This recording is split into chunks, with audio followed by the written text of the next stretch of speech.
Bonjour mes chers Capricornes, je vous remercie de me retrouver pour cette rentrée puisque cet horoscope va permettre d'ausculter les énergies du mois de septembre. Je fais une petite parenthèse pour vous remercier d'avoir été si nombreux à participer au concours qui célébrait les 25 000 abonnés sur ma chaîne et YouTube, mais également d'avoir participé dans le cadre de Facebook, du concours Facebook. Il y en avait deux qui s'organisaient simultanément. Donc je vous remercie d'être si nombreux, si présents et de jouer le jeu.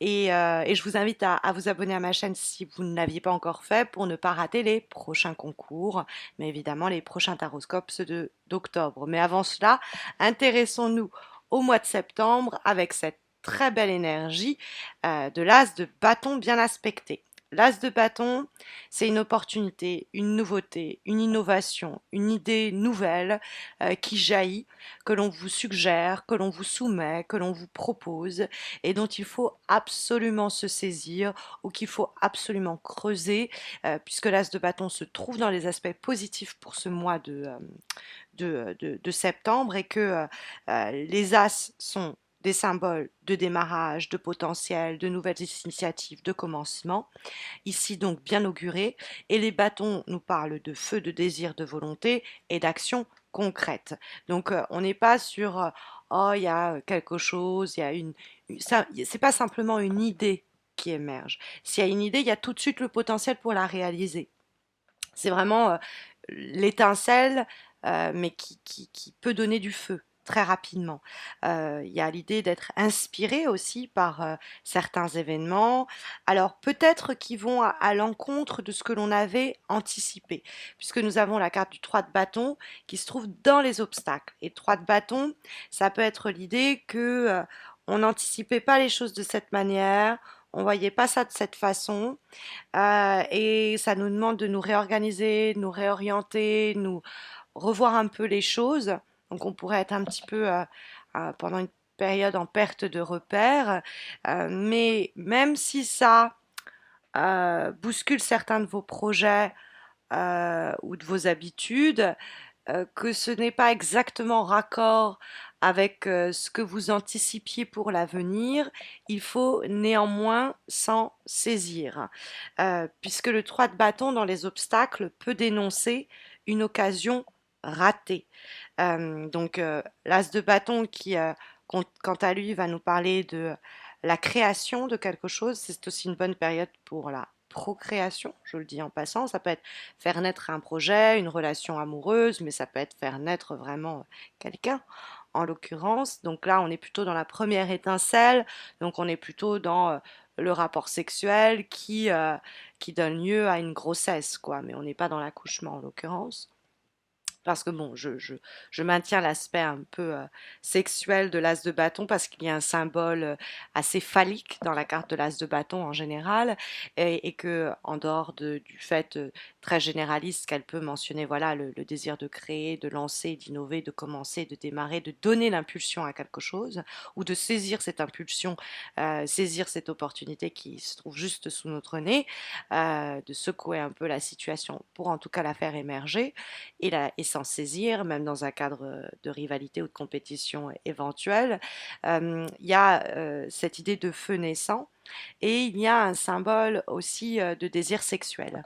Hein, il faut le signaler, l'as de bâton, ça peut être une relation qui est enfin consommée, consumée, on s'ouvre un peu plus à l'autre ou l'autre s'ouvre un peu plus à nous, nous dit la carte du 6 de denier, la situation c'est l'équilibre, et carte du jugement, la situation, la relation est enfin consumée ou consommée. Ça peut être plus anecdotique, mais je le mentionne quand même, du fait de la présence marquée de cet as de bâton dans les aspects positifs. Mais bon, on a en tout cas l'idée d'une intention que l'on que l'on doit suivre, une inspiration que l'on doit suivre. Et l'idée, cette carte, elle représente des forces puissantes euh, qui, associées à votre volonté, vont éclairer le chemin et vont vous guider. Il y a l'idée de, c'est le début d'une nouvelle aventure, hein, tout simplement, une aventure dans le cadre de laquelle certains de nos désirs pourraient enfin se concrétiser. Bon, malgré tout, on a ce 3 de bâton dans les obstacles, hein, il en faut, vous me direz, euh, qui nous parle d'ouvrir nos perspectives, ouvrir notre vision. C'est-à-dire que peut-être que cette relation, cette rencontre, cette proposition, cette opportunité, elle coïncide pas avec nos attentes des prochains mois ou avec ce qu'on envisageait des prochains mois. Et donc ça peut un peu nous décontenancer. Et donc on pourrait se dire, ah bon, peut-être qu'il vaut mieux que je décline parce que je me sens pas encore vraiment prêt ou prête, hein, pour cela. Or, en l'occurrence, ça nous dit que vous pourriez rester bloqué le 3 de bâton sur des détails, sur des éléments secondaires qui vont réduire ou gâcher non pas uniquement votre vision à long terme, mais le long terme, c'est-à-dire les projets sur du long terme. Donc c'est 3 de bâton renversé, une carte qui nous invite à nous recentrer sur nos besoins et dans la confusion qu'on pourrait éventuellement traverser, essayer de voir ce qui peut aboutir à quelque chose, de ce qui, au contraire, obstrue l'horizon. Hein, parce que vous pourriez éventuellement, avec le 3 de bâton dans les obstacles, vous dire, OK, moi je prévoyais ça, j'anticipais ça avec cette personne, avec ce boulot, avec cette situation, et c'était comme ça que je m'étais organisée. Et puis bon, bah, il y a cette idée, opportunité à saisir, cette chance qui s'offre à moi, mais ça va me désorganiser, c'est pas ce que j'en attendais, c'est pas ce que j'espérais. Donc je suis en train de me tâter et me questionner sur est-ce qu'au fond, je ne devrais pas laisser passer cette opportunité. Et là, le tirage nous met en garde contre une telle attitude. On nous dit que ce à quoi on s'accroche n'a pas d'horizon, c'est-à-dire n'a pas d'avenir, que ce qui peut vraiment euh, durer sur le long terme, c'est cette nouvelle voie, c'est cette nouvelle situation, c'est cette nouvelle opportunité. Sinon, on risque de créer des délais et des obstacles nous-mêmes. On risque de se frustrer nous-mêmes.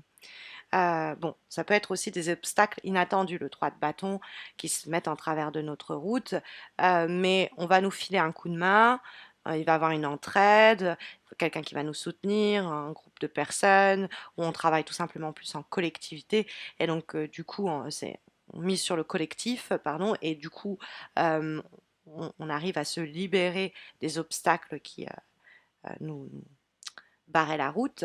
C'est également possible parce qu'on a la carte du 6 de denier. Et la carte du 6 de denier, c'est l'entraide. C'est que les choses s'améliorent, notre situation s'enrichit du fait qu'il y a un partage, il y a un échange, il y a un soutien, il y a une aide. Ça peut être même économique, hein, des fois, hein. On nous soutient matériellement.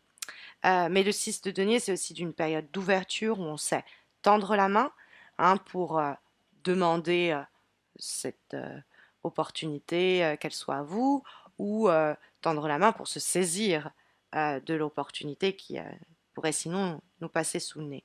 Le 6 de denier est une carte en vibration très généreuse. C'est une énergie qui nous parle de capacité à trouver une situation, une rencontre, une personne qui pourrait enrichir notre quotidien. Ça peut être vraiment, à proprement parler, l'enrichir, l'améliorer sur un plan financier, économique.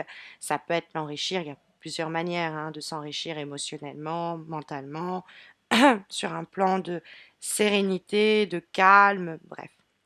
Et puis, il y a surtout l'idée de partage.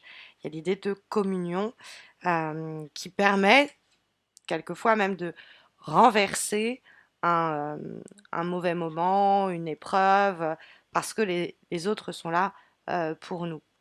Dans la direction que prennent les choses, on a la carte du jugement. La carte du jugement, elle apparaissait aussi dans la direction que les choses prenaient pour, je sais plus si c'est le signe de la Vierge ou le signe de la Balance. Mais n'hésitez pas à consulter vos ascendants, hein, pour voir s'il y a des corrélations. Mais c'est vrai que le jugement peut nous rendre compte d'un jugement à proprement parler qui est rendu en notre faveur, qui nous délivre, qui nous... Ah, enfin, cette procédure juridique légale s'achève et je peux me lancer enfin dans cette nouvelle opportunité. On m'a donné ce que j'attendais ou ce que je voulais et me voilà enfin libérée. C'est une période d'ouverture que la carte du jugement incarne. Elle indique aussi Ce jugement, c'est un jugement intérieur. On émet un jugement. C'est les périodes où on va se sentir porté par une intuition, porté par une énergie, en se demandant si c'est bien de la suivre et pourquoi c'est si important ou si viscéral pour nous d'avoir la nécessité de suivre ce désir et cette envie. Mais le jugement nous invite à le faire.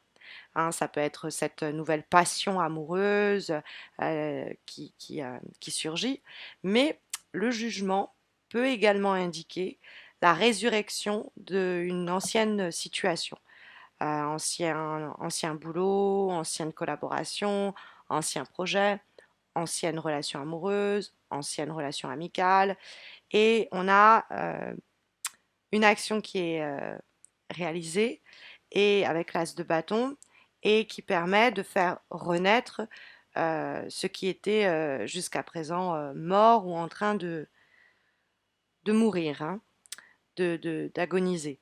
Donc il y a la possibilité comme ça de ramener quelque chose à la vie. Mais en général, la carte du jugement nous parle tout simplement de résultats rapides à condition qu'on soit tout aussi agile et rapide à réagir face aux opportunités qui nous restent à saisir. Il faut écouter cette petite voix intérieure aussi, nous dit la carte du jugement. Tous ces événements pourraient aider à une forme de guérison, guérison d'anciennes plaies, d'anciennes souffrances, à propos desquelles on pourrait un petit peu desquels on pourrait un petit peu se remettre, puisque nous avons comme avant-dernière énergie pour ce mois de septembre une carte issue d'un tarot, celui au Chosen, et nous avons la carte Healing. Donc l'idée précisément de guérir. Avec ces deux mains qui sont à la fois positionnées sur le corps, donc une guérison physique, mais aussi sur la tête, une guérison spirituelle, psychologique. Et c'est une belle énergie. Alors ça peut représenter quelqu'un autour de vous du signe d'eau, donc cancer, poisson, scorpion, avec qui vous aviez peut-être eu quelques soucis. Il y a une possibilité, voilà, de ramener à la vie cette ancienne situation, cette ancienne relation, guérir les blessures passées entre vous et vous alléger du coup de ce poids-là. Ça peut être une guérison plus intérieure, c'est-à-dire que ce renouveau, ça vous ranime. Il y avait quelque chose qui était en train de dépérir, je vous parlais d'agonie, qui était en train de dépérir et qu'on arrive à guérir. Tout simplement. C'est souvent des blessures qu'on traîne depuis longtemps, hein, celles que la carte Healing permet de guérir. C'est accepter aussi certaines issues, accepter que cette situation-là, elle est obsolète, qu'elle ne marche plus, qu'il faut suivre ce nouveau mouvement et ça va nous permettre de guérir de nos peurs, de nos angoisses et de nos craintes qui pourraient nous tétaniser. Ça peut être cette ancienne situation qui revient à la vie et qui permet par la communication effectivement de connaître un nouveau sursaut, un nouveau départ et ça passe par le pardon et la guérison d'anciennes blessures. On a comme dernière énergie une carte issue d'un oracle, celui du Tao, et nous avons la carte Following, donc l'idée de suivre ou l'idée d'être suivi.